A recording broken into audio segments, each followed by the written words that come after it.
The silent giant awakens.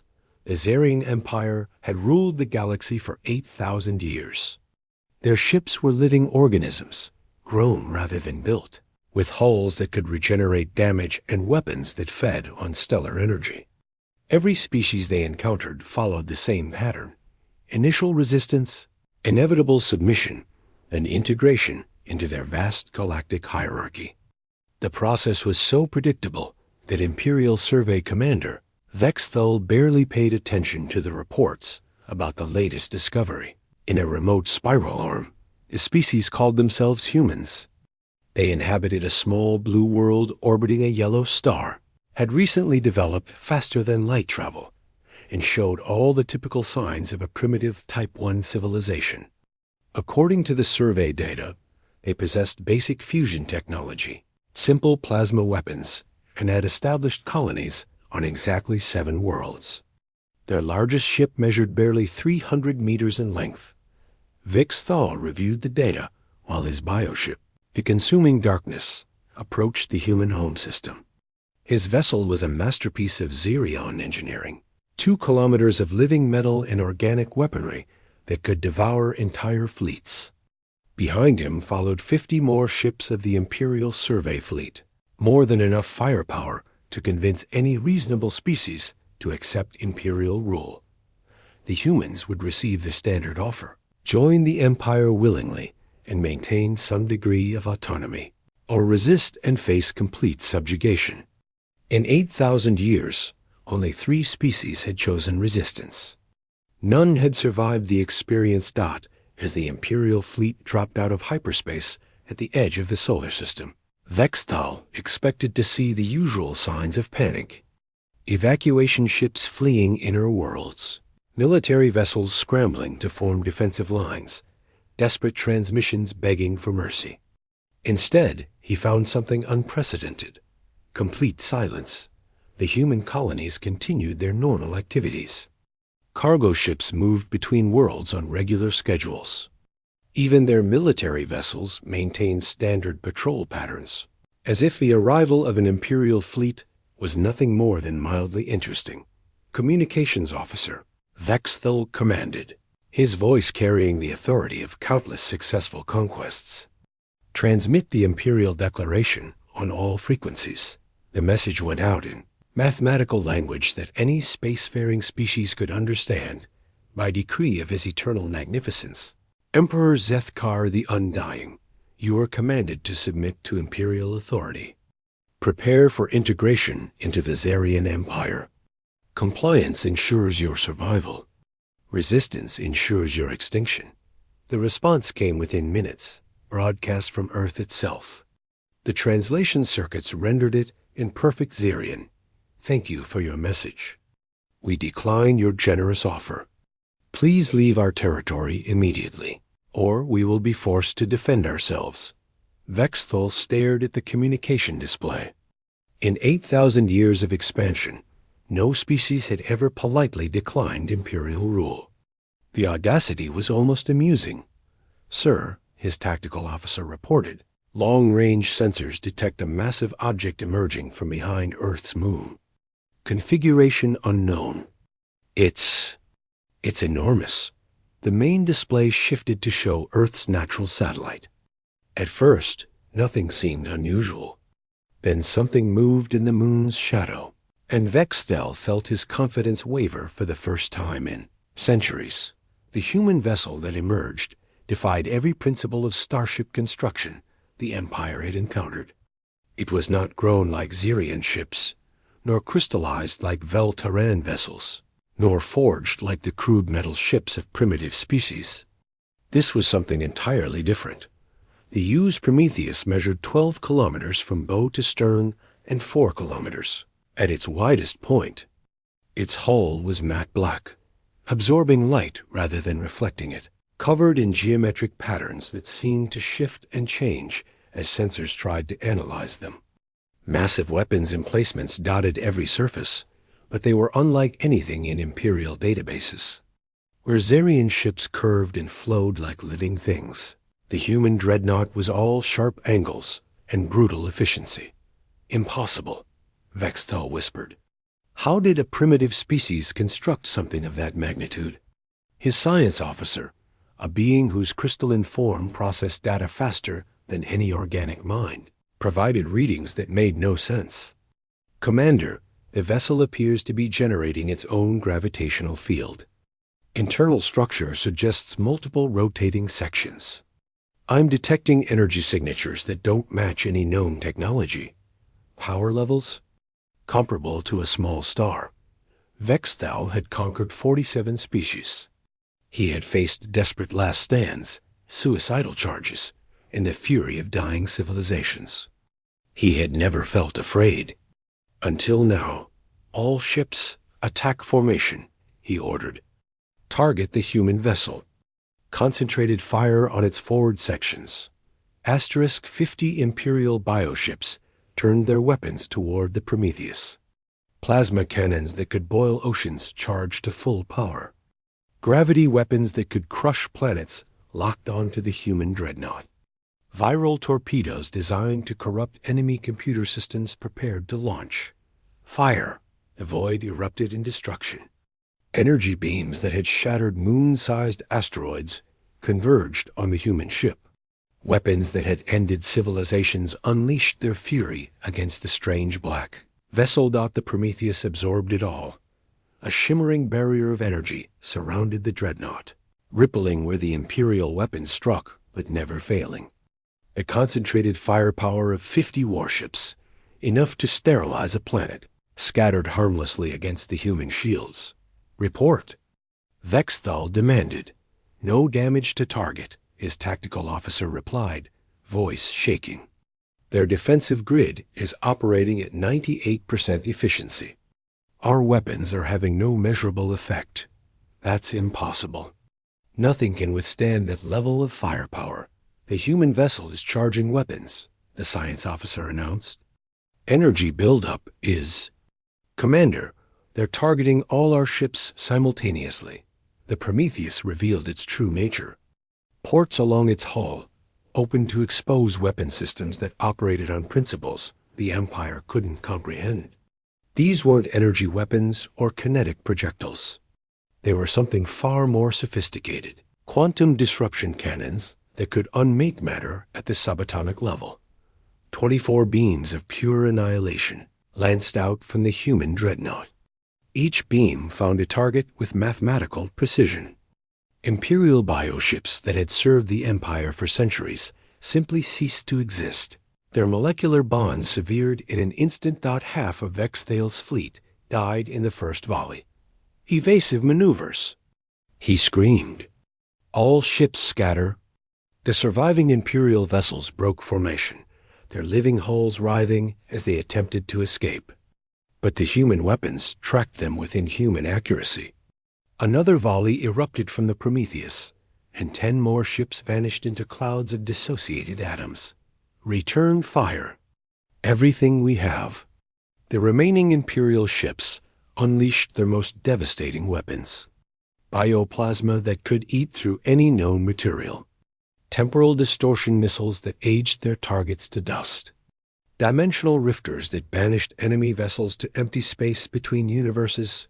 Nothing touched the human ship. The Prometheus hung in space like a dark god, untouchable and terrible. Its weapons spoke again, and the Imperial formation continued to disintegrate. Ships that had conquered star systems died like insects before a flame. Commander, his communications officer called out, "We're receiving a transmission from the human vessel." On screen, the main display showed a human female, perhaps 40 years of their species' lifespan, wearing a simple black uniform. Her eyes held no hatred, no anger, only cold determination. "I am Admiral Sarah Chun of the United Earth Space Force," she said. "You were warned to leave our territory. You chose to attack instead. This is the consequence of that choice." "How?" Vexthal managed to ask. "How did your primitive species create such a vessel?" Admiral Chun's expression never changed. "We've been watching you for longer than you know. We've seen what you do to species that resist. We've seen what you do to those who submit. We decided long ago that neither option was acceptable. You cannot stand against the entire empire. This is but a single fleet. This is but a single ship, Chun replied. We have others. As if summoned by her words, more vessels began emerging from hiding places throughout the system. They rose from asteroid fields where they had waited, cloaked and silent. They detached from space stations where they had disguised themselves as construction modules. They materialized from stealth fields that had hidden them in plain sight. 7 more human dreadnoughts revealed themselves, each as massive and terrible as the Prometheus. The U's defiant, U-E's indomitable, U-E's unbreakable, U-E's unconquerable, U-E's relentless, U-E's unstoppable, and U's inevitable. Together, they formed a wall of human engineering that dwarfed what remained of the Imperial fleet. 8 ships, Vexthal whispered. You built 8 of them, asterisk. These are just the ones we're willing to show you, Admiral Chun said. Leave now. Take word back to your emperor. Tell him that humanity will not submit. Tell him that if he sends more fleets, we will destroy them. Tell him that the age of the Zarian Empire is ending. The Prometheus powered down its weapons, but the message was clear. The demonstration was over. The choice was Vexthal's to make. With only 15 ships remaining from his fleet of 51, the Imperial commander made the only decision that would allow him to deliver Admiral Chun's message. He ordered the retreat dot as the surviving Imperial vessels limped toward the hyperspace jump point. Vexthal stared back at the 8 human dreadnoughts. They hung in space like silent sentinels, guardians of a species that refused to bow. For the first time in 8,000 years, the Zarian Empire had met a force it could not conquer. Asterisk. When Titan's fall Emperor Zethkar, the Undying, had ruled the Zarian Empire for 3 millennia. His throne room was carved from the crystallized heart of a dead star, and his body was sustained by technology that made him effectively immortal. In 30 centuries, no being had dared to challenge his authority directly. The report from Survey Commander Vexthal changed everything. 8 ships, the Emperor repeated, his voice echoing through the vast chamber. A primitive species destroyed 36 Imperial vessels with 8 ships. Yes, your magnificence, Vexthal replied, kneeling before the crystal throne. Their technology is unlike anything we've encountered. Their weapons ignore conventional defenses. Their shields absorb our most powerful attacks. And you believe this? Admiral Chun spoke truthfully? That these 8 vessels are merely what they chose to reveal? I do, your magnificence. The humans have been preparing for our arrival. They knew we were coming long before we detected them. The Emperor rose from his throne, his ancient form radiating power that had subjugated 1,000 worlds. Then we will show them the true might of the Empire. Grand Admiral Kethmer. A massive figure stepped forward, bioarmor gleaming with the symbols of countless victories. Grand Admiral Kethmer commanded the Imperial Grand Fleet, the largest military force ever assembled in galactic history. Your Magnificence? Assemble the full Grand Fleet. Every ship, every weapon, every resource the Empire possesses. We will crush these humans so completely that their name will become a warning to others who might consider resistance. How many ships, Your Magnificence? All of them. 5,000 vessels. The humans will see the true power of the Empire and despair. 3 months later, the largest armada in galactic history assembled at the edge of human space. 5,000 bioships filled the void, their living hulls pulsing with contained power. Dreadnoughts that could shatter moons. Carriers that birthed swarms of fighter organisms. Destroyers bred specifically for orbital bombardment. The combined firepower could sterilize entire star systems. Grand Admiral Kethmer stood on the bridge of his flagship, the Eternal Dominance, watching the final preparations. Intelligence reports suggested the humans had fortified their home system, But no defense could withstand this level of force. The 8 dreadnoughts would be overwhelmed and destroyed. The human worlds would burn, and the Empire's supremacy would be re-established. All vessels report ready. Grand Admiral, his fleet coordinator, announced, "Begin the attack." The Grand Fleet entered human space in a formation that stretched across light minutes. They expected to face desperate defenses, last-minute evacuations, and the kind of hopeless heroism that marked a species' final moments. Instead, they found the human fleet waiting for them. Not 8 dreadnoughts, not 20. 50 massive human vessels hung in perfect formation between the Imperial Armada and Earth. Each one was unique in design, but all shared the same brutal efficiency that had marked the Prometheus. Behind them, hundreds of smaller vessels formed supporting formations, cruisers, destroyers, and strange craft whose purposes were unclear. "How?" Kethmer whispered. "How did they build so many?" His science officer provided an answer that defied Imperial understanding of industrial capacity. "Grand Admiral, spectroscopic analysis suggests these vessels were constructed using automated manufacturing systems. The humans appear to have achieved full molecular assembly technology." "Impossible. Such technology would require ... double quotes asterisk, the complete automation of matter conversion." "Yes, sir. The humans have industrialized their entire solar system. Every asteroid, every moon, every planetary body has been converted into raw materials for ship construction." Admiral Sarah Chun's face appeared on the Grand Fleet's communication systems, broadcast to every ship simultaneously. She looked older than in the previous encounter, but her eyes held the same cold determination. "Grand Admiral Kethmer of the Zarian Empire," she began. "I am Admiral Chun of the United Earth Space Force. You have one opportunity to withdraw your forces and return to Imperial space. This is the only warning you will receive." Kethmer stepped forward, his massive form filling his ship's communication array.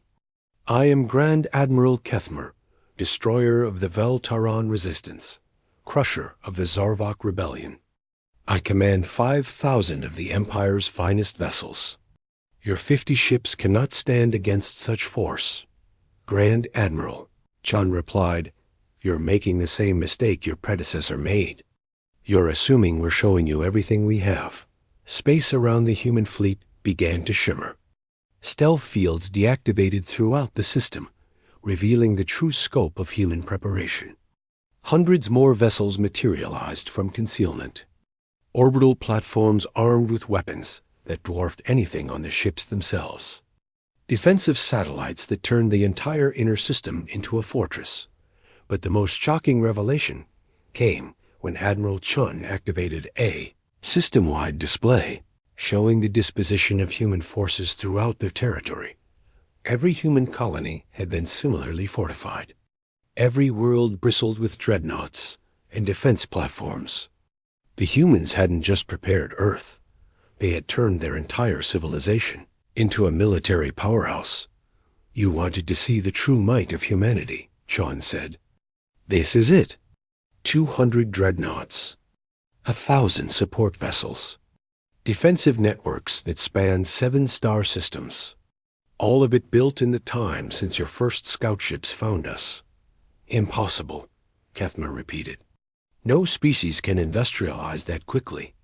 No species has ever faced existential extinction with full knowledge of what was coming." Shen replied, "We had 50 years to prepare, Grand Admiral. 50 years to study your technology from captured scout probes. 50 years to develop countermeasures. 50 years to become something you've never encountered before, a species that refuses to be conquered." The Grand Admiral felt something he hadn't experienced in centuries of warfare: doubt. 5,000 ships seemed less impressive when facing an enemy that had turned an entire region of space into a fortress. "All ships, attack formation," he ordered. "Target their dreadnoughts." Concentrated fire. The Imperial Grand Fleet opened fire with weapons that could crack continents. Bioplasma lances, gravity bombs, viral ammunition, and temporal distortion weapons converged on the human fleet. It was a display of destructive power that had ended hundreds of civilizations. The human shields held, not just held, they reflected the Imperial weapons back at their sources. Energy that should have boiled the hulls of human ships instead struck Imperial vessels, turning their own weapons against them. Dozens of bioships died in the opening exchange, victims of their own reflected firepower. How are they doing this? Kethmer demanded. Unknown, sir. Their defensive technology appears to be based on principles we don't understand. Asterisk. The human fleet responded with weapons that defied Imperial comprehension. Not just the quantum disruption cannons they had used before, but new horrors. Singularity torpedoes that created miniature black holes inside enemy ships. Temporal acceleration beams that aged Imperial bioships to death in seconds. Dimensional shifters that banished entire squadrons to parallel universes. The Grand Fleet began to die. All ships. Evasive maneuvers. Reform on the flanks. But there were no flanks. The human defensive network surrounded the Imperial force completely. Every direction led to more human weapons, more defensive platforms, more dreadnoughts emerging from concealment.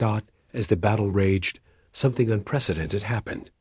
Throughout Imperial space, subject species that had been enslaved for millennia began receiving broadcasts from the human fleet. Not propaganda, but something far more dangerous. Hope.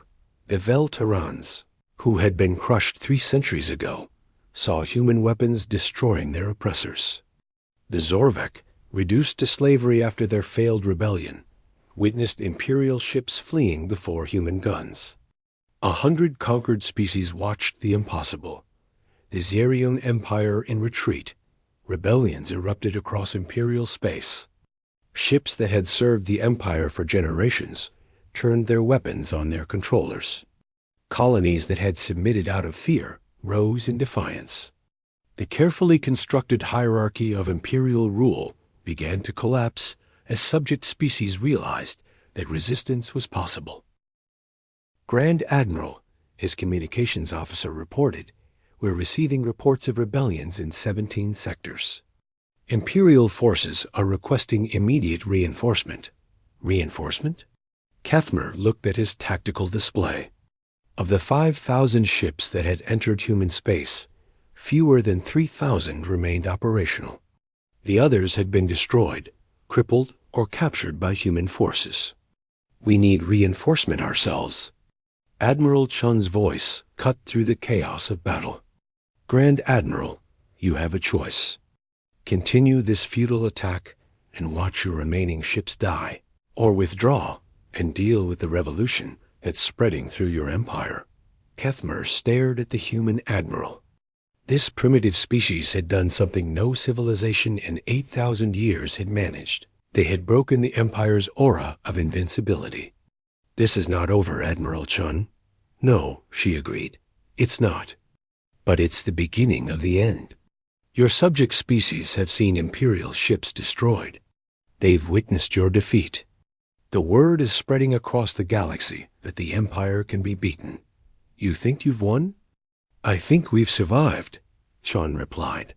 "And for a species facing extinction, survival is victory enough." The remaining Imperial forces began their retreat, harried by human vessels that pursued them to the edge of the system. Behind them, Earth and its guardian fleet remained intact, proof that the Zerion Empire was no longer invincible. As news of the defeat spread across the galaxy, a new age began. Species that had lived under Imperial rule for millennia looked to the stars with hope. Somewhere in the galaxy, a primitive species from a backwater system had proven that freedom was possible. The Zerion Empire still existed, still controlled vast territories, and commanded massive fleets.